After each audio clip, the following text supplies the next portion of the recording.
नमस्कार दोस्तों, सर्वे भवन्तु सुखिनः के एक नए एपिसोड में मैं आपका अभिनंदन करता हूँ, स्वागत करता हूँ।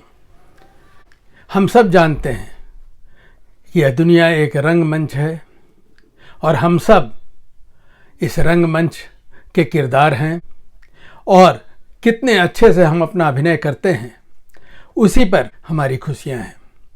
आइए दोस्तों, इस संदर्भ में आपको आज मैं 2-3 कहानियाँ सुनाना चाहता हूँ। एक बार एक सरकारी उच्च अधिकारी के घर में गया। बहुत बड़े बंगलों में रहते थे।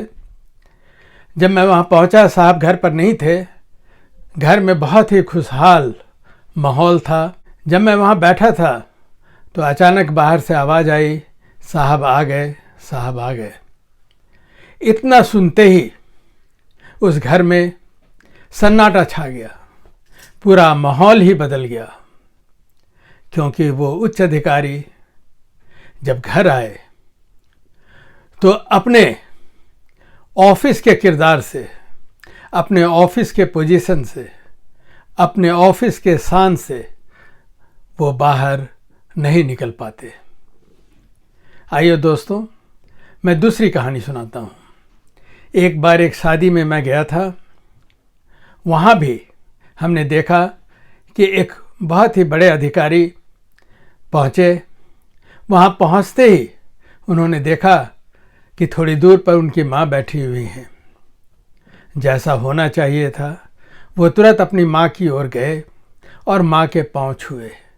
लेकिन उनका जैसे ही माँ का पाँव छूना था, उसी समय किसी ने कहा, माता जी आप देखिए, आप कितने भाग्यशाली हैं, आज फला फला उच्च अधिकारी आपका पाँव छू रहा है।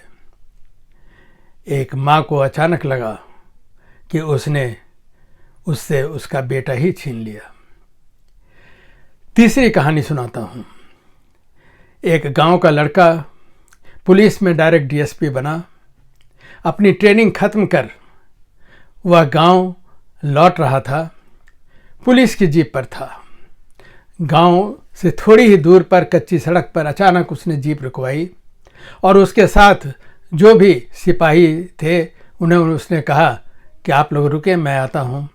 उन लोगों ने देखा कि वो अचानक पगडंडी पर दौड़ते हुए थोड़ी दूर गए, जहां एक बूढ़ी खेत में बीज बोने का काम कर रही थी। वहां पहुंचते ही उस डीएसपी ने, उस लड़के ने उनके पांव छुए, गले मिले और उसी मिट्टी पर बैठकर बात करने लगे। वह उसकी माँ थी। और चौथी कहानी दोस्तों, इंदिरा नूई नाम आप सबों ने सुना होगा।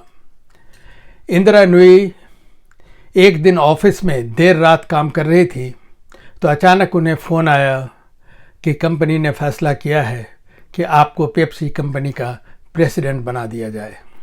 उनकी खुशी का ठिकाना नहीं रहा। तुरंत निकली, गाड़ी उठाई और अपने घर की ओर चल पड़ी। जैसे ही वो घर पहुंची, आहट सुन उनकी माँ दरवाजे पर आ खड़ी हुई। वह दौड़कर माँ के पास आई। माँ, एक बहुत बड़ी खुशखबरी है। माँ ने कहा, खुशखबरी को भी रहने दो, तुम्हारी बच्ची भूखी है, तुम जाओ पहले दूध लेकर आओ। उसने कहा, माँ सुनो तो। माँ ने कहा, नहीं, पहले तुम जाओ दूध लेकर आओ। उल्टे पाँव वो गईं, दूध लेकर आईं। पहुंची, दूध को अपने टेबल पर पटका। उसने माँ से कहा, माँ इतनी बड़ी खुशखबरी थी और मैं तुम्हें सबसे पहले सुनाना चाहती थी। चलो, जो भी खुशखबरी थी माँ ने सुन ली। जितनी खुशी उन्हें होनी थी उन्होंने उस खुशी को दर्शाया भी। लेकिन उस माँ ने उसी समय कहा, अपने नौकरी में चाहे जो भी ओहदा तुमने प्राप्त कर लिया हो, एक मेरी बात सदा याद रखना। उसने अंग्रेजी में कहा, तुम अपने ताज को जब घर पहुंचो तो अपनी गाड़ी में गराज में छोड़ दो, क्योंकि जब तुम घर में प्रवेश करती हो तो तुम एक माँ हो, एक पत्नी हो, एक बेटी हो और घर में तुम्हारा आना उसी रूप में हो सकता है, न कि किसी कंपनी के प्रेसिडेंट के रूप में। दोस्तों, इस अंक में इतना ही। नमस्कार।